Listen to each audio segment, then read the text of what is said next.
I was trying to stay positive and not get into the fear. They pushed on my stomach a lot, and that wasn't as painful as people say it was going to be. I think I just prepared for everything to be so much worse, and then Chris and I were looking at each other like, you know, we're about to push a baby out, and then there's a baby on my chest. Our kid is here.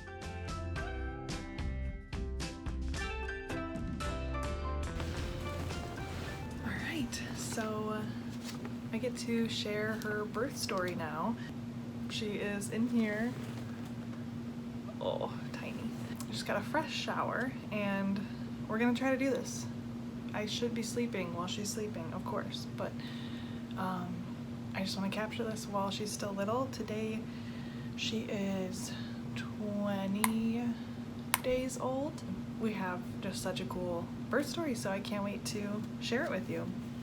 First off, I did plan for an induction at 39 weeks and 2 days was the date they gave me. I was gonna like go in for my appointment at 7:30 on a Monday, and the plan was that I didn't want any pressure from the outside world, and I just wanted to go in and let it be and let us process however it went down, because I just didn't know what to expect with it being our first baby. That day, that Monday, we were just going to relax all day as much as we could.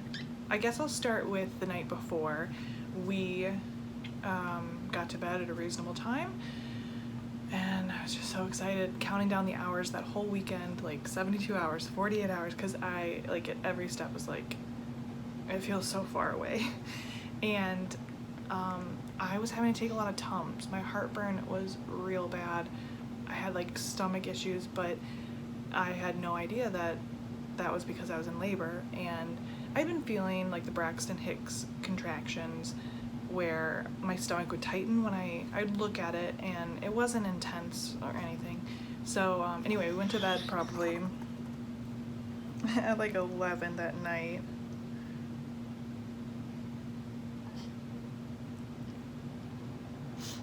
And I think I had to wake up, take more Tums, drink water, but mostly had a good night of sleep. I felt a little uncomfortable in my back and everything, and now looking back, it's like, oh, I was probably in labor, because the best part was I woke up at 7 a.m. and was like, feels a little weird down there, a little wet.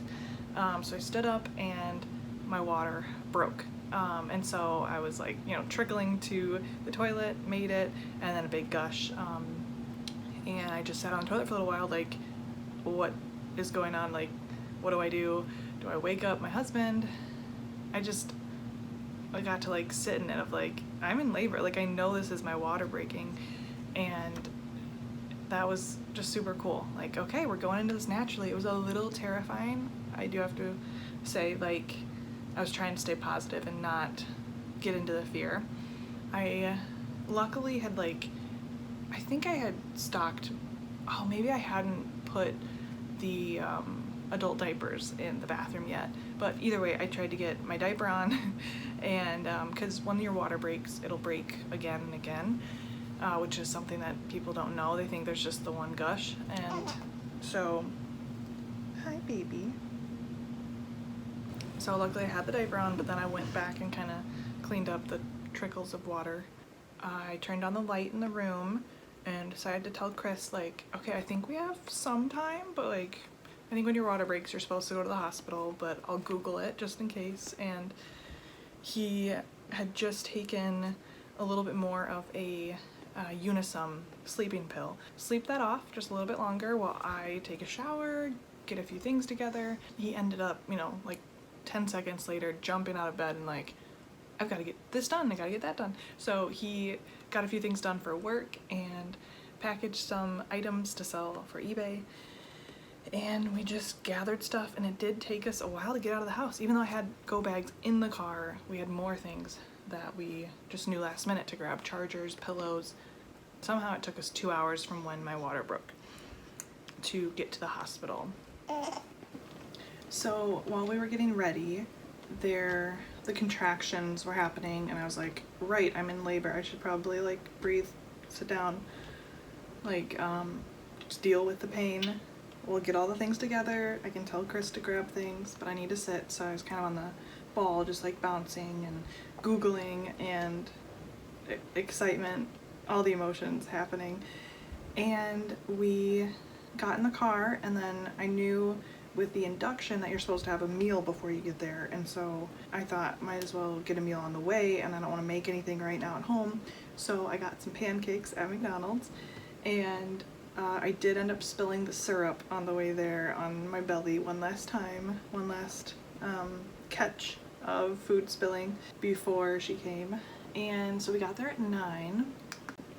Oh, one other cute detail is that while I was, in my head a lot on the way to the hospital, just like really hoping that she's okay and everything's gonna go well, Chris ended up playing Isn't She Lovely by Stevie Wonder, and that really relaxed me and helped me like be distracted a little bit. So we just casually got to walk into the hospital, and a security guard stopped us and was like, do you have an appointment? And so I was like, well, technically I do, but also like my water broke, like I'm in labor, I need to get up there, like they'll let me in. But he, checked us in or whatever, and he's like, you're a little early. Yes, I know. We got to labor and delivery, and they walked us. So they would have taken me in a wheelchair, but I was like, I want to walk, and so I even like walked up the stairs to get there, walked all the way to triage, where they wanted to check me and get my IV, and everything started. And they didn't believe me at first about the water breaking, and then they're like, oh wow, yep, your water definitely broke. And they said, so the week before at the OB I was a 1, and they said I was at a 1.5 at like 9, and then they got me wheeled to where we were gonna give birth, and in our nice little room, and we had the most amazing nurse. She was so cool.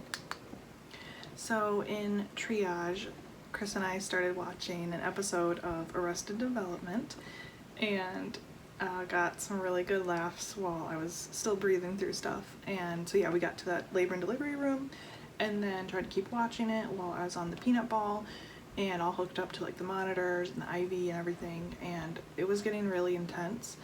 And the nurse was like, okay, you have a high pain tolerance, so I think you probably have been in labor all night, and we are gonna need like you to communicate if you're feeling anything, like let us know if anything shifts or if there's a lot of pressure down there.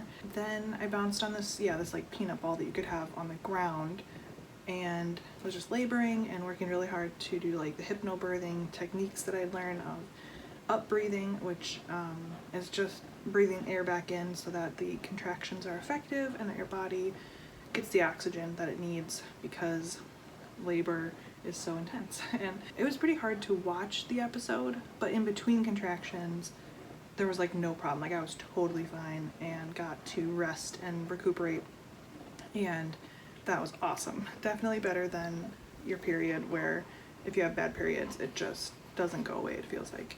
I had to go to the bathroom a lot, and then I started thinking, okay, I think I'm ready to get the epidural, which I didn't know if I would do that going in. My husband was encouraging that I do it if I want to, and he was just there to support me, but also didn't want to see me in crazy amount of pain. So I was very thankful that he let it be my decision, but also that I didn't go too far, because I am pretty good at coping and getting pretty far, and I didn't want to get too far where I couldn't get it. So because my water had broke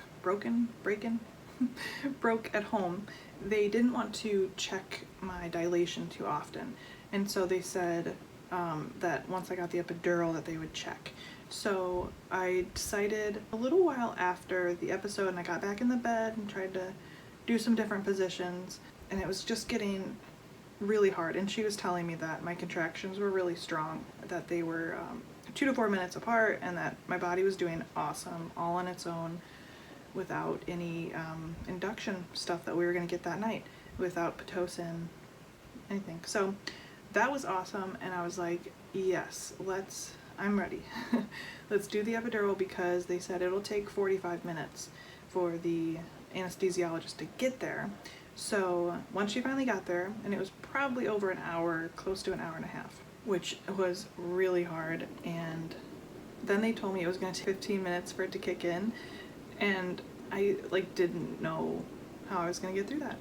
because they were coming really close together. Even though the break was good, sometimes the break wasn't long enough and it just was like, no, not again, and I'd really have to work through it, and I was starting to moan a little more and make the noises and sing and try to calm my body down, and using a lot of like mental imagery to like produce more oxytocin and try to get through it. I was thinking of like cats and dogs and anything I could of like, okay, the baby's gonna be on my chest, and I don't know, anything that would encourage me. And this is when Chris knew, like, okay, if she's outwardly expressing it, it must be very painful. I don't know if the contractions got so intense on the monitor, because I don't know, I'd keep an eye on it, like, okay, they're still coming, even though I couldn't feel them anymore, which is great. But suddenly my doctor was there, and she was supposed to have the day off, and I was gonna have another doctor, which I was totally fine with, the one they said was on call. But she wanted to be there, so she came, and after I think like an hour and a half, maybe, probably less than that. Yeah, because I think at like 3 o'clock they checked me and I was the 4.5, and then like 2 hours later we were pushing her out. So about 2 hours later my doctor just shows up to say like, hey, so you're in labor, and she was still in like her casual clothes because it was her day off, and she checked me and like, I don't know if she laughed or she made some remark, and I was like, what does that mean?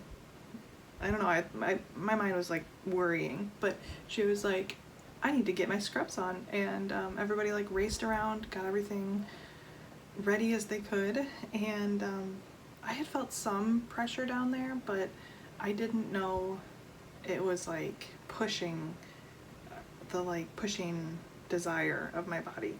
I was just kind of like feeling things, and I think I was feeling her head crown a little bit, and so I should have probably communicated like, I'm feeling that pressure, but it wasn't strong pressure, it was very light. And so she got super ready. They got the baby warming area set up, and they said it was go time. And so Chris jumped up from his nap and grabbed a leg, and they called all these nurses in, and they're like, we're ready to do this, get ready people. And I did a few rounds of pushing. Luckily they coached me, and I just grabbed the back of my legs and held my breath and like just pushed.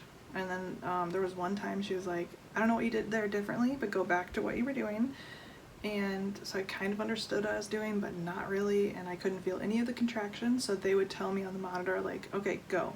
And then I would do big deep breath in and then push for like 10 seconds, and then I could take a big breath of air, and then I would do it again and again, and then I would get a break. And so we do like 3 per contraction, and it only took like 4 rounds of that. Then she stitched me up, put the baby on the chest, my husband cut the cord, and they, you know, cleaned the blood off as much as they could, but then let the that like vernix on her just soak into her skin. And I saw what she looked like, kind of. I also got to feel her head at one point when she was nearly out, and then I think I got her out the next push.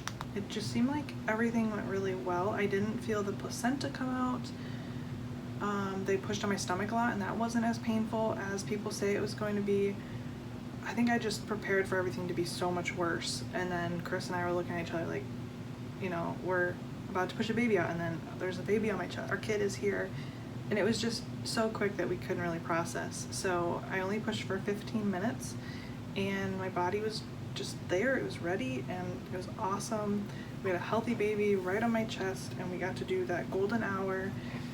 And then Chris got to hold her, and they measured her right before he held her and said that she was 7 pounds 6 ounces and 19 inches long, and perfect.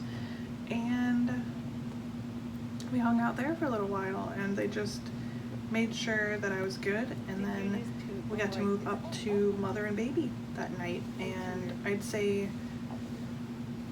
probably 9 o'clock or so that we end up getting to have people come, because yeah, it was like, we can't have other people come before dad gets to hold her. So I did get to hold her for a really long time, and that was awesome. There was nothing like that.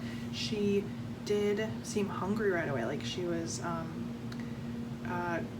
just kind of like, she was holding her head up a little bit too, which was weird for a newborn, and just trying to find food. And so I got to do that, and they had someone help me out with that because it was obvious that she wanted to, but it was just difficult to get a newborn to latch. And but she did, and I can't remember if that one was painful, but it definitely was painful at the beginning. And it was just awesome to see her on there and to like look in her eyes, because she was pretty alert as a little baby, but would close her eyes when she was trying to feed, and they said that was pretty normal. We were just like shocked, and got to tell everyone like, hey, so actually we just had the baby. We were gonna give you a heads up, but it all just happened. There was no time to call the doulas or anything. We just were having a baby. Yeah, oh, one more thing. When I was pushing, I had still terrible heartburn all the way to the end, and I was like, oh my gosh, this is making pushing so much less fun. Just to like feel that like bubble up in your throat, and the like acid, it just burned in my throat, the whole throat. So they tried to push some Pepsin, and it didn't even get in my system by the time she was out, so that was fine. I was happy to have her out, and immediately just that relief that she was out, and you know, just like emotional release, and it was just amazing. So she was born at 5:35 that night, and it was so cool. She let out one cry, but that was like all she needed to do, and then she just snuggled. And yeah, we're doing better. It is a lot. It is quite the journey to go through and to learn, and every day we're just trying to keep up with her and learn what she needs. She has been a really good sleeper, I would say, and she just gets in these funks where it's like, I don't know what you need, but then she loves to be in the baby carrier, and I am trying to keep up with her with breastfeeding and learning so much, and definitely feeling like a newbie at that. And I'm probably gonna go to their support group that they offer at the hospital, because I just don't know what I'm doing. Trying to figure it out day by day. But she's an awesome kid and has been so good as families come over and visit and snuggled, and she does seem to love to be held, but also is okay being put down and likes to squirm and move on her own. But I'm just so proud of her and so thankful that she came here safely and has been just a perfect addition to our family. I can't believe that she is here and that I was pregnant, and I would have a million more of her. It was so worth it. I love her, and I'm gonna go get some sleep. Thanks for watching.